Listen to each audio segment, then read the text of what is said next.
ಬಾಂಗ್ಲಾದೇಶದಲ್ಲಿ ಅಲ್ಪಸಂಖ್ಯಾತ ಹಿಂದೂಗಳ ಮೇಲೆ ನಡೆಯುತ್ತಿರುವ ನಿರಂತರ ಹಲ್ಲೆ, ಹತ್ಯೆ ಹಾಗೂ ದೌರ್ಜನ್ಯಗಳನ್ನು ಖಂಡಿಸಿ ಅಲ್ಲಿನ ಹಿಂದೂಗಳ ರಕ್ಷಣೆಗೆ ಸೂಕ್ತ ಕ್ರಮ ಕೈಗೊಳ್ಳುವಂತೆ ಬಾಂಗ್ಲಾದೇಶ ಸರ್ಕಾರದ ಮೇಲೆ ರಾಜತಾಂತ್ರಿಕ ಒತ್ತಡ ಹೇರುವಂತೆ ಕೇಂದ್ರ ಸರ್ಕಾರವನ್ನು ಆಗ್ರಹಿಸಿ ಜಯ ಕರ್ನಾಟಕ ಸಂಘಟನೆಯಿಂದ ಜಿಲ್ಲಾಧಿಕಾರಿಗಳ ಕಚೇರಿ ಎದುರು ಪ್ರತಿಭಟನೆ ನಡೆಸಲಾಯಿತು.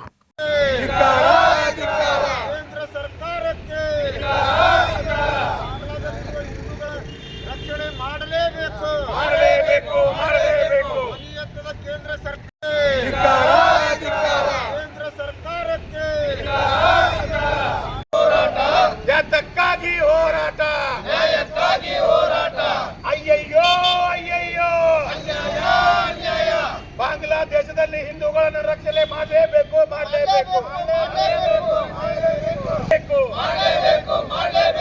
ಬಾಂಗ್ಲಾದೇಶದಲ್ಲಿ ಹಿಂದೂಗಳನ್ನು ರಕ್ಷಣೆ ಮಾಡಲೇಬೇಕು. ಅಯ್ಯಯ್ಯೋ ಅಯ್ಯಯ್ಯೋ ಅಯ್ಯಯ್ಯೋ ಅಯ್ಯಯ್ಯೋ. ಬುಧವಾರ ರಾತ್ರಿ ಕೆಲಸ ಮುಗಿಸಿಕೊಂಡು ಮನೆಗೆ ತೆರಳುತ್ತಿದ್ದ ಖೋಖೋನ್ ದಾಸ್ ಅವರನ್ನು ದುಷ್ಕರ್ಮಿಗಳ ಗುಂಪು ಅಡ್ಡಗಟ್ಟಿ ಹಲ್ಲೆ ನಡೆಸಿ ಬೆಂಕಿ ಹಚ್ಚಿದೆ. ಜೀವ ಉಳಿಸಿಕೊಳ್ಳಲು ಅವರು ರಸ್ತೆ ಬದಿಯಲ್ಲಿದ್ದ ಕೊಳಕ್ಕೆ ಹಾರಿದ್ದು ಸ್ಥಳೀಯರ ಸಮಯೋಚಿತ ನೆರವಿನಿಂದ ಪ್ರಾಣಾಪಾಯದಿಂದ ಪಾರಾಗಿದ್ದಾರೆ. ಗಾಯಗೊಂಡ ದಾಸ್ ಅವರನ್ನು ಆಸ್ಪತ್ರೆಗೆ ದಾಖಲಿಸಲಾಗಿದೆ ಎಂದು ಮಾಹಿತಿ ನೀಡಿದರು. ಡಿಸೆಂಬರ್ 29ರಂದು ಮಾಜಿ ಪ್ರಧಾನಿ ಬೇಗಂ ಖಾಲಿದಾ ಜಿಯಾ ಅವರ ಅಂತ್ಯಕ್ರಿಯೆಯಲ್ಲಿ ಭಾರತದ ಪ್ರತಿನಿಧಿಯಾಗಿ ವಿದೇಶಾಂಗ ವ್ಯವಹಾರಗಳ ಸಚಿವ ಎಸ್ ಜೈಶಂಕರ್ ಭಾಗವಹಿಸಿದ್ದರು.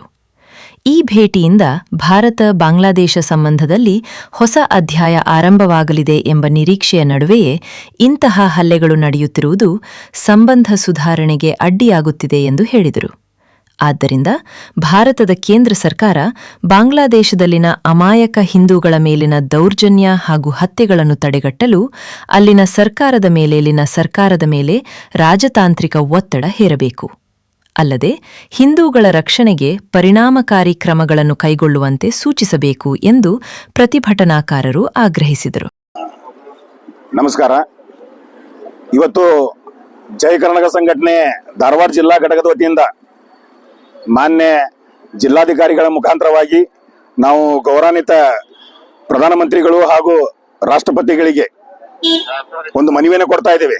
ಆ ಮನವಿ ಏನಂತಂದ್ರೆ, ಬಾಂಗ್ಲಾದೇಶ ನಮ್ಮ ಪಕ್ಕದ ರಾಷ್ಟ್ರ ಬಾಂಗ್ಲಾದೇಶದಲ್ಲಿ ಹಿಂದೂಗಳ ಮಾರಣ ಹೋಮ ಮಾಡ್ತಾ ಇದ್ದಾರೆ. ಡಿಸೆಂಬರ್ 18ನೇ ತಾರೀಕಿನಿಂದ ನಡೆದಂತ ಈ ಹಿಂದೂಗಳ ಕೊಲೆಯನ್ನ ಖಂಡಿಸಿ ಇವತ್ತು ಮಾನ್ಯ ಪ್ರಧಾನಮಂತ್ರಿಗಳಿಗೆ ನಾವು ಒಂದು ಮನವಿಯನ್ನ ಕೊಡ್ತಾ ಇದ್ದೇವೆ. ಯಾಕಂದ್ರೆ ಇದು ನಮ್ಮ ದೇಶದಲ್ಲಿ ಅಷ್ಟೇ ಅಲ್ಲ, ಬೇರೆ ಬೇರೆ ದೇಶದಲ್ಲಿ ಇರ್ತಕ್ಕಂಥ ಹಿಂದೂಗಳ ರಕ್ಷಣೆ ನಮ್ಮ ಕೇಂದ್ರ ಸರ್ಕಾರದಲ್ಲಿ ಇರ್ತಕ್ಕಂಥ ಪ್ರಧಾನಮಂತ್ರಿಗಳು ಮತ್ತು ರಾಷ್ಟ್ರಪತಿಗಳು ಮಾಡಲೇಬೇಕು. ಯಾಕಂದ್ರೆ ರಾಜತಾಂತ್ರಿಕ ಹೂಡಿ ಅಲ್ಲಿರ್ತಕ್ಕಂಥ ಹಿಂದೂಗಳನ್ನ ರಕ್ಷಣೆ ಮಾಡುದು ಪ್ರಧಾನಮಂತ್ರಿಗಳ ಕೆಲಸ. ಮೊನ್ನೆ ಗುರುವಾರ ದಿವಸ ಖೋಖೋನ್ ದಾಸ್ ಅನ್ನೋ ಒಬ್ಬ ವ್ಯಕ್ತಿ ತನ್ನ ಕೆಲಸವನ್ನ ಮುಗಿಸ್ಕೊಂಡು ಮರಳಿ ತನ್ನ ಮನೆಗೆ ಹೋಗುವಾಗ ಅಲ್ಲಿರ್ತಕ್ಕಂಥ ಕೆಲವು ದುಷ್ಕರ್ಮಿಗಳು ಆ ವ್ಯಕ್ತಿಯನ್ನ ಹಿಡಿದು ಅವನಿಗೆ ಚಾಕು ಇರ್ತ ಮಾಡಿ ಅವನ ಮೈ ಮೇಲೆ ಪೆಟ್ರೋಲ್ ಹಾಕಿ ಅವನನ್ನ ಸುಡ್ತಾರೆ. ಆ ವ್ಯಕ್ತಿ ತನ್ನ ಪ್ರಾಣವನ್ನ ಉಳಿಸ್ಕೊಳ್ಳೋಕ್ಕೋಸ್ಕರ ಬಾಜು ಇದ್ದಂತ ಒಂದು ಕೊಳವೆ ಬಾವಿಯಲ್ಲಿ ಚಿಗುತು ತನ್ನ ಪ್ರಾಣವನ್ನ ರಕ್ಷಣೆ ಮಾಡ್ಕೋತಾನೆ. ಇರ್ತಕ್ಕಂಥ ಜನರು ಅವನ ರಕ್ಷಣೆ ಮಾಡಿ ಢಾಕಾದಲ್ಲಿ ಇರ್ತಕ್ಕಂಥ ಒಂದು ಸರ್ಕಾರ ಆಸ್ಪತ್ರೆಯಲ್ಲಿ ಅಡ್ಮಿಟ್ ಮಾಡಿದ್ದಾರೆ. ಇದನ್ನ ಕೇಂದ್ರ ಸರ್ಕಾರ ಗಂಭೀರವಾಗಿ ಪರಿಗಣಿಸಬೇಕು. ಇಲ್ಲದೆ ಇದ್ರೆ ಜಯ ಕರ್ನಾಟಕ ಸಂಘಟನೆ ವತಿಯಿಂದ ನಾವು ಉಗ್ರವಾದ ಹೋರಾಟ ಮಾಡ್ತೀವಿ ಅಂತ ಹೇಳಕ್ ಇಷ್ಟಪಡ್ತಾ ಇದ್ದೀನಿ. ಯಾಕಂದ್ರೆ ಹಿಂದೂಗಳು ನಾವೆಲ್ಲ ಒಂದು ಅನ್ನೋ ಭಾವನೆ ಇಟ್ಕೊಂಡು ಜೀವನ ಮಾಡ್ತಕ್ಕಂಥ ಹಿಂದೂಗಳನ್ನ ಈ ರೀತಿ ಬರ್ಬರ ಹತ್ಯೆ ಮಾಡ್ತಕ್ಕಂಥ ಕೋಮುವಾದಿ ವ್ಯಕ್ತಿಗಳನ್ನ ಆದಷ್ಟು ಅವರನ್ನ ತಡಿಬೇಕಂತ ಕೇಳ್ಕೊತಾ ಇದ್ದೀನಿ. ಸುಧೀರ್ ಮುದೋಳ್, ಜಯ ಕರ್ನಾಟಕ ಸಂಘಟನೆ ಧಾರವಾಡ ಜಿಲ್ಲಾಧ್ಯಕ್ಷ. ಇವಾಗ ನಮ್ಮ ಭಾರತ ದೇಶ ಬಾಂಗ್ಲಾದೇಶದ ಜೊತೆ ಉತ್ತಮ ಬಾಂಧವ್ಯವನ್ನ ಮೊದಲಿನಿಂದಲೂ ಕಾಪಾಡಿಕೊಂಡು ಬಂದಿರತಕ್ಕಂಥದ್ದು. ಏನಂತ ಹೇಳಿದ್ರೆ, ಅಲ್ಲಿ ಹಿಂದೂಗಳು ಅಲ್ಪಸಂಖ್ಯಾತರಲ್ಲಿ, ಆ ಅಲ್ಪಸಂಖ್ಯಾತರನ್ನ ರಕ್ಷಣೆ ಮಾಡಬೇಕಾದಂತ ಮಧ್ಯಂತರ ಬಾಂಗ್ಲಾ ಸರ್ಕಾರ ಅವ್ರಿಗೆ ಯಾವುದೇ ರೀತಿಯಾದಂತ ರಕ್ಷಣೆಯನ್ನ ಕೊಡ್ತಾ ಇಲ್ಲ. ನಾವು ಎಷ್ಟು ಸಹೃದಯಗಳು ಅಂತ ಹೇಳಿದ್ರೆ, ಬಾಂಗ್ಲಾದೇಶದಿಂದ ರಾತ್ರೋರಾತ್ರಿ ಪಲಾಯನ ಮಾಡಿದಂತ ಶೇಖ್ ಹಸೀನಾ ಅವರು ಬಾಂಗ್ಲಾದೇಶದ ಮಾಜಿ ಪ್ರಧಾನಿ ಅವರಿಗೆ ನಮ್ಮ ದೇಶ ಆಶ್ರಯ ಕೊಟ್ಟೈತೆ. ಅಲ್ಲಿನ ಒಬ್ಬ ಮಾಜಿ ಪ್ರಧಾನಿ ಖಲೀದಾ ಜಿಯಾ ಅವರು ತೀರ್ಕೊಂಡಾಗ ಭಾರತ ದೇಶದಿಂದ ಎಸ್ ಜೈಶಂಕರ್ ಅವರು ಸಂತಾಪ ಪತ್ರವನ್ನ ಮೋದಿ ಅವರು ಅಲ್ಲಿ ಅವ್ರ ಕಡೆಯಿಂದ ಕೊಟ್ಟು ಕಳಿಸಿರ್ತಾರೆ. ಅಂದ್ರೆ ನಮ್ಮ ಬಾಂಗ್ಲಾ ಮತ್ತು ಭಾರತ ದೇಶ ಯಾವತ್ತೂ ಮಿತ್ರ ರಾಷ್ಟ್ರಗಳು. ಸೊ ಇಂಥ ಸಂದರ್ಭದಲ್ಲಿ ಅಲ್ಲಿರ್ತಕ್ಕಂಥ ಅಲ್ಪಸಂಖ್ಯಾತ ಹಿಂದೂಗಳ ಮೇಲೆ ಅಲ್ಲಿನ ಕೆಲವು ಮತೀಯವಾದಿಗಳು, ಕೋಮುವಾದಿಗಳು ಅಲ್ಲೇ ದೌರ್ಜನ್ಯ ಮತ್ತು ಹತ್ಯೆ, ಕ್ರೂರವಾಗಿ ಹತ್ಯೆ ಮಾಡ್ತಕ್ಕಂಥ ಘಟನೆ ಬಹಳ ಗಂಭೀರವಾಗಿ ತಗೊಳ್ಬೇಕಾಗಿತ್ತು ಕೇಂದ್ರ ಸರ್ಕಾರ. ಈ ಕುರಿತಂತೆ ಮಾನ್ಯ ರಾಷ್ಟ್ರಪತಿಗಳು ಮತ್ತು ಮಾನ್ಯ ಪ್ರಧಾನಮಂತ್ರಿ ಅವರು ಕೂಡಲೇ ಧ್ವನಿ ಎತ್ತಬೇಕಾಗಿತ್ತು. ಆದ್ರೆ ಈವರೆಗೂ ಯಾವುದೇ ಧ್ವನಿಯನ್ನ ಅವ್ರು ಎತ್ತಿಲ್ಲ. ಸೊ ಇದನ್ನು ನಾವು ಉಗ್ರವಾಗಿ ಖಂಡಿಸ್ತೀವಿ. ಅದು ಅಲ್ಲದೆ ಅಲ್ಲಿನ ಬಾಂಗ್ಲಾದೇಶದಲ್ಲಿನ ಹಿಂದೂಗಳಿಗೆ ಸೂಕ್ತ ರಕ್ಷಣೆಯನ್ನ ಒದಗಿಸುವಂತೆ ಬಾಂಗ್ಲಾದೇಶದ ಮಧ್ಯಂತರ ಯುನೆಸ್ ಸರ್ಕಾರದ ಒಂದು ಸರ್ಕಾರಕ್ಕೆ ಪ್ರಧಾನಮಂತ್ರಿ ಮತ್ತು ವಿದೇಶಾಂಗ ಸಚಿವರು ಒತ್ತಡ ಮಾಡಬೇಕು. ರಾಷ್ಟ್ರಪತಿಯವರು ಕೂಡ ಈ ಕುರಿತಂತೆ ಅಲ್ಲಿನ ಸರ್ಕಾರದೊಂದಿಗೆ ಮಾತಾಡಿ ಅಲ್ಲಿನ ಹಿಂದೂಗಳಿಗೆ ಸೂಕ್ತ ರಕ್ಷಣೆಯನ್ನ ಒದಗಿಸುವ ನಿಟ್ಟಿನಲ್ಲಿ ಕಾರ್ಯನಿರ್ವಹಿಸಬೇಕಂತೇಳಿ ಒತ್ತಾಯ ಮಾಡಿ ಇವತ್ತು ನಾವು ಪ್ರಧಾನಮಂತ್ರಿಗಳು ಮತ್ತು ರಾಷ್ಟ್ರಪತಿಯವರಿಗೆ ಜಿಲ್ಲಾಧಿಕಾರಿಗಳ ಮುಖಾಂತರ ಮನವಿಯನ್ನ ಸಲ್ಲಿಸ್ತಾ ಇದ್ದೀವಿ.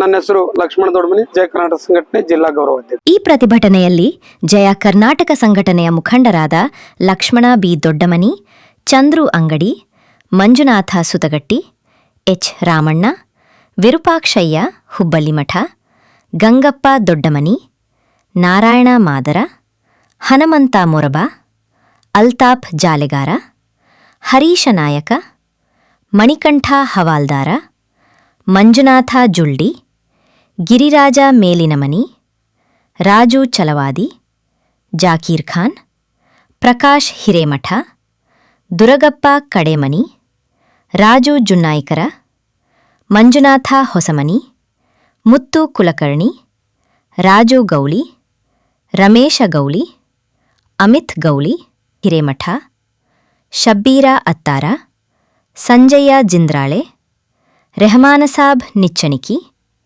ವಿವೇಕ ಬಿರಾದಾರ, ಚಂದ್ರು ಮಾಮನಿ, ಉಮೇಶ್ ಗುಣಕಿ, ಶಶಾಂಕ ದೊಡ್ಡಮನಿ, ವಿಜಯ ಪುಟ್ಟಣ್ಣವರ, ಸಂಜು ಮಠಪತಿ, ನೀಲಕಂಠ ಗುಲಬರ್ಗ, ಸೋಮು ಸಿಂದಗಿ ಸೇರಿದಂತೆ ಅನೇಕರು ಭಾಗವಹಿಸಿದ್ದರು.